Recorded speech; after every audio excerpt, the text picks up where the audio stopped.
Hello. And hello. So, Kevin sent this video in. It's of the Nürburgring, or the Green Hell. It's a racetrack. It's very dangerous.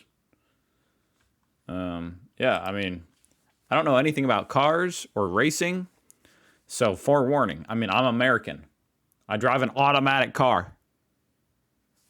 I don't know hardly jack, except how to jack up a car. Anyway, I'm just saying, hopefully I can at least somewhat appreciate this. Most dangerous track in the world.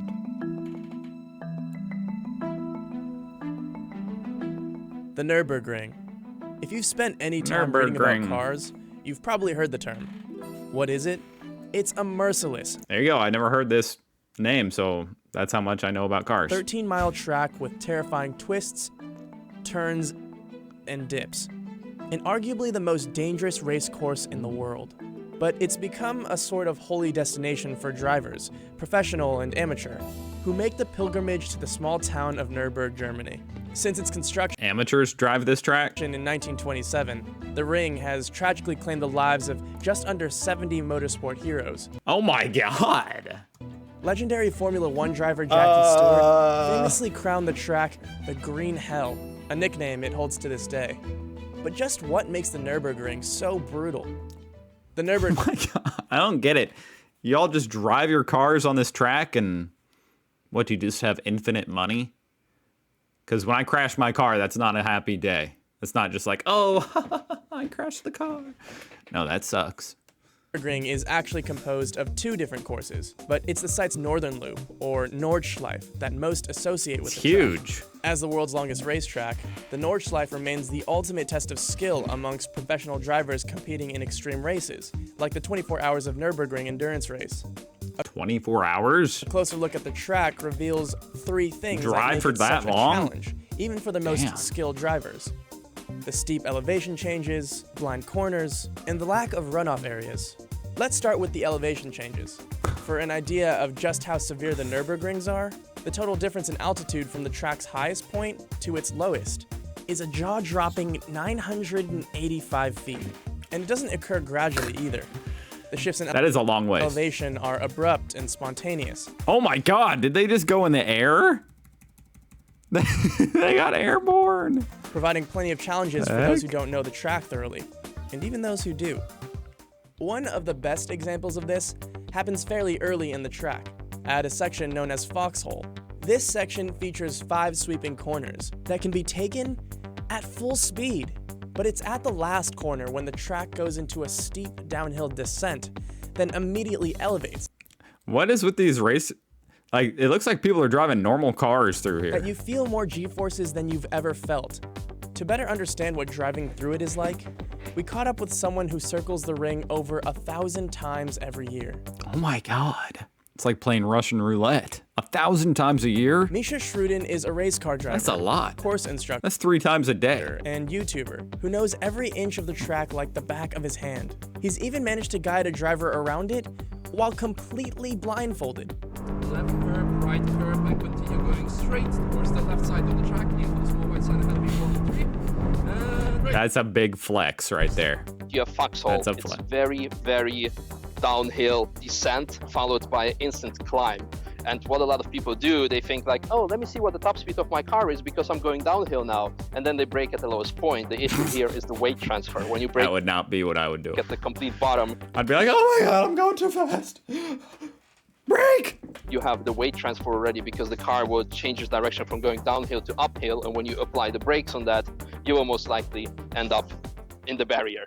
But it's near the ring's end that drivers face one of the most daunting sections of racetrack in the world when it comes to elevation change. Oh my god. Located 10.5 miles into the track is a section called Flansgarden, known for its number of career-ending accidents. There is Because it kills them? zero room for error on this series of jumps and turns, where That's a life-ending section of track. drivers will find it nearly impossible not to go airborne. So you actually literally, your car will jump 3 times over, I would say, a period of 1 minute. Your car And I bet it feels like such a big jump in the car. compared to you're only going that much off the track. Would be airborne one time straight before the before the braking zone. One time you will go a bit sideways, maybe even in the air as well.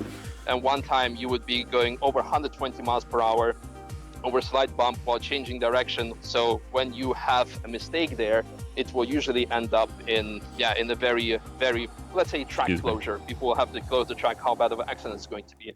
But it isn't simply jumps and drops that cause so many accidents on the Nürburgring. On a 13-mile track, made up of around 170 different tight corners, about 90% of them are blind. The ring's infamous turn they call Kallenhard, about 5 miles into the track, is the perfect example of just how blind these corners can be. It's difficult because it's very blind and it gets very tight. It has a very, very, very late apex, and people just don't expect that because they think, well, the turn should be over now. No, it gets tighter, tighter, tighter. That's terrifying, because what if, I mean, there's a good chance there's someone right around the corner who's already crashed and you can't even see them. And it's very blind, and you see a lot of accidents happen there. So you had to stay very slow, very much on the outside, slow feet, fast hands, and get it right. And this is something what people really mess up. So this is, I would say, in terms of the blind corner, Kallenhard is definitely one of the most challenging ones. It's also the lack of sufficient runoff areas that separates the Nürburgring from the rest of the world's professional racetracks. While most courses feature plenty of zones for out-of-control vehicles to safely depart from the track, less than a handful of corners at the Nürburgring needs that? have what could even be considered runoff areas. For the Runoff area on the most dangerous track, the most difficult track in the world? Nah. majority of the course, drivers will find that there is less than a meter separating the track from the barriers. This means that even the slightest mistakes can result in cars Oh, God. smashing That wasn't even close. into the walls. Oh But my as God. intimidating a track like the Green Hell can be, Misha has a few simple words of advice for those everyday drivers looking to tackle the ring for the very first time. Me too. I'll just get like 25 miles an hour. I would say I think that's the only advice. you cannot impress here anyone after 93 years of history, but you can make everybody laugh. So make sure to be the person that does not make us laugh after ending up on YouTube for some bad crash video. I mean, I probably would make you laugh because I'd be going by in first gear. I'll see you guys next week when I'm done. This is a great track. Video.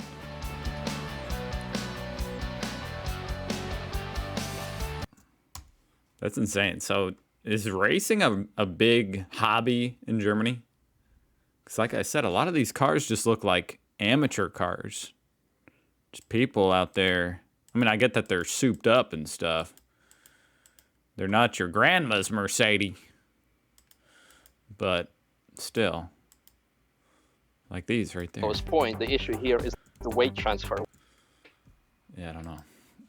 Seems like an expensive hobby, especially when you're crashing your car. But that's crazy. That's very cool. That's all I gotta say.